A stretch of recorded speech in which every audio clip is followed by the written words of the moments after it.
Hello, and welcome to another scintillating episode of Furries in the Media. I'm your host, Abergwine, and today I wanted to take a look at a segment from Russell Howard's Good News. Just a quick heads up, this one may be considered not safe for work. Here there be dragons. Have you seen the latest craze hitting the streets of Mexico? This is the furry movement, and it's sweeping northern Mexico. Converts design their own animal costumes, often based on cartoon characters, and then go out and about. Even though this is from the news segment and not from Howard's comedy, I still see this as an accurate statement. But I do want to remind folks that usually the end goal of designing a furry character is not necessarily for the sake of getting a fursuit. Because again, there are furries out there who don't even want their own fursuit to begin with.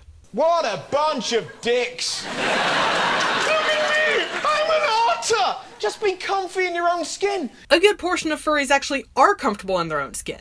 He hasn't said it outright, but this statement, along with a lot of the humor on this segment of his show, seems to be rooted in the premise that furries don't identify as human or would rather not be human. And from what I've seen of the furry fandom, most furries are actually perfectly comfortable being human. In fact, it's been my observation that if given the choice to become their persona, a lot of furries would only want a temporary change or some sort of control over when they could become human again. Adrian Diaz, who dresses as a fox, is just one of the 86 furries in the Mexican city of Monterrey. He explains that although the movement is growing, some people just still look at him strangely. Because you're dressed as a fox! Okay, even I have to admit that is kind of funny. But in all honesty, that's not really some gotcha moment that's exposing some sort of hole in our reasoning. We furries are self-aware enough to know that wearing a fursuit in public is just weird. And no duh people give fursuiters funny looks. They're just trying to figure out what's going on because it's not every day that they see a blue 7-foot-tall fox running around at Starbucks. Howard's take on this part of the news segment makes it seem as though the guy lives in a fantasy world and can't accept the harsh reality of the real world. And yes, I know that there are some furries who don't identify as human, but that's not the majority of how furries identify. And Howard's commentary here is just dismissive of all furries regardless of how they identify, which is not a good way to portray the furry fandom. Why would you want to be a fox? If you want to be a creature that eats from a bin and shags in hedges, just go on Jeremy Kyle. Well, yeah, anyone who dreams about being something they're not tends to ignore the downsides in favor of preserving an idyllic mental image. This is not something that's unique to furries. Now, to be honest, I hate this story so much, but that's because for a while I was a furry, but I had an incident that made me stop forever. No! I'm a human! Oh, I got myself a talker!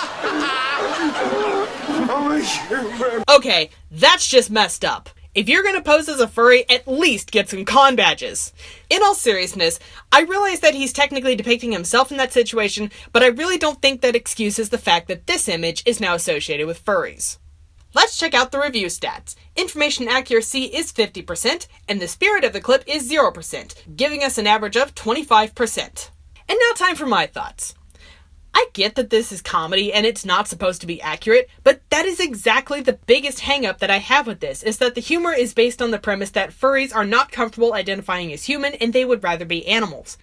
Like I've said, it's been my observation over 7 years of being in this fandom that this is really not the case for the average furry. Now to address the elephant in the room. The fact that the last image is shown in conjunction with furries almost guarantees that anyone who has no prior knowledge of the furry fandom and has watched this will associate that image with furries. Since it's not a positive image of furries and the rest of Howard's stand-up didn't necessarily put furries in a good light, I worry that people outside the fandom who have watched this won't have a good general impression of furries.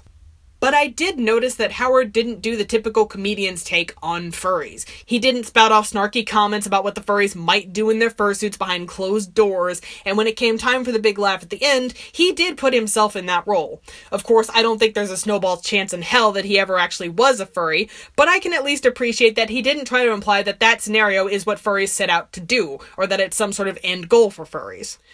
Overall, I don't think this is the worst representation of furries to have ever existed, but I certainly would not recommend showing this clip to someone who's never heard of furries because it won't make a good first impression. Well, that's it for today's episode. Have fun, stay awesome. Bye-bye!